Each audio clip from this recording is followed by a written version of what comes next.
Karen led an HOA patrol to my church, then froze when she saw my sheriff's badge. I've walked into standoffs with hostages and cartels, but nothing quite prepares you for the day a suburban woman with a clipboard storms your church like it's her cul-de-sac.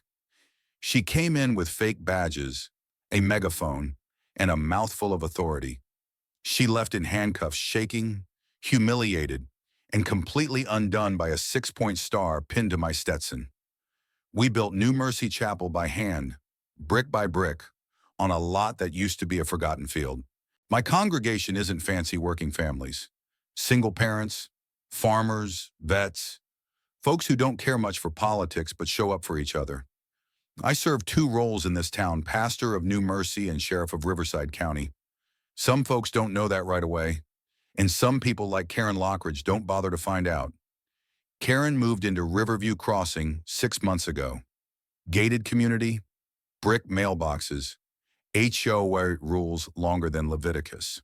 She showed up to her first HOA meeting wearing a sash labeled interim chairwoman, claimed the last board voted her in absentia. No one questioned it, because Karen speaks loud, fast, and with certainty, and the one thing dangerous people share isn't power, it's certainty.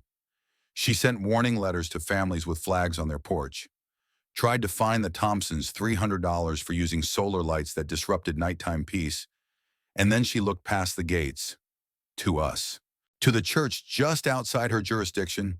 I knew it was coming the day her SUV pulled up during Sunday service. 3 men in polo shirts and fake-looking HOA enforcement vests followed her out. One had a handheld radio, another carried a measuring wheel. She marched right up the church steps while I stood under the archway, Bible still in hand, sermon not yet cold. This structure is in violation of local residential compliance standards, she declared. I blinked. You talking about the church, yes? The flower beds violate water use policy. The cross banner exceeds vertical allowances.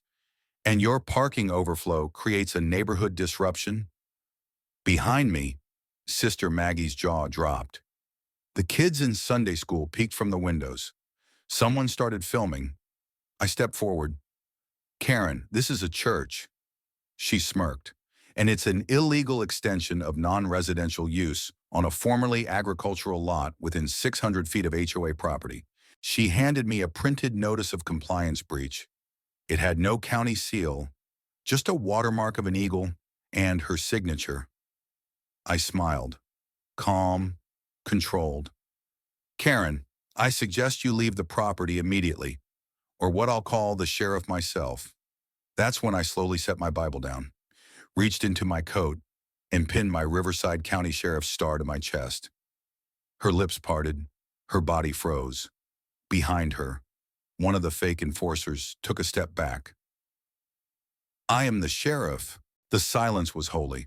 Her eyes dropped to the badge. The realization hit in waves. She stammered. You never said, you never asked. I turned to the congregation. Sister Maggie, call dispatch. Yes, sheriff.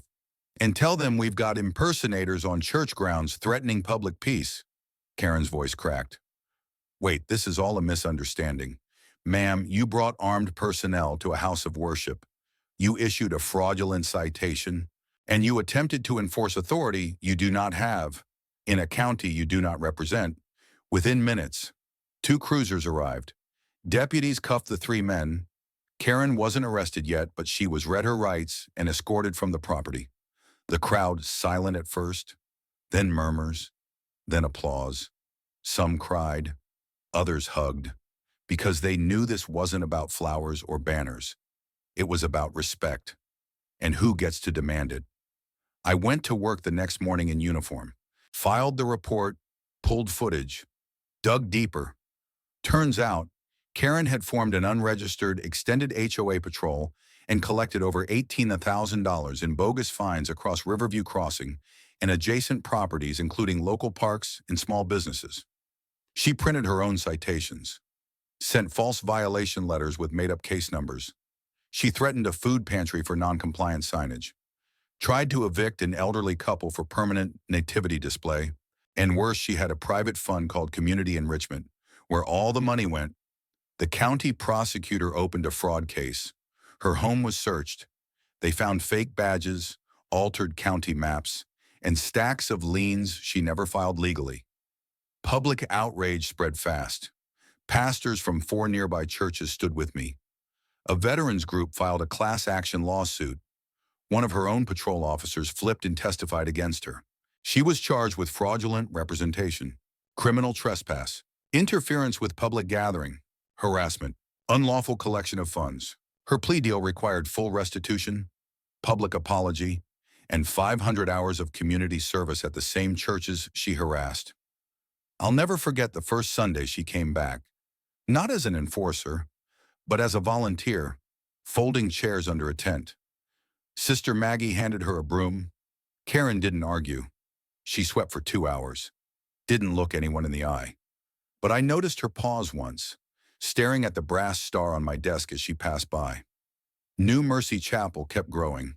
We repainted the exterior, hung the cross banner even higher, planted more flowers, built a kids' play corner, and installed benches for elderly neighbors who just wanted quiet. And on the church sign, just below the verse of the week, we added a small bronze plaque. No weapon formed against us shall prosper.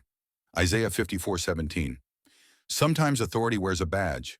Sometimes it carries a Bible. Sometimes it just holds the door open for others. But it never carries a clipboard with no soul behind it.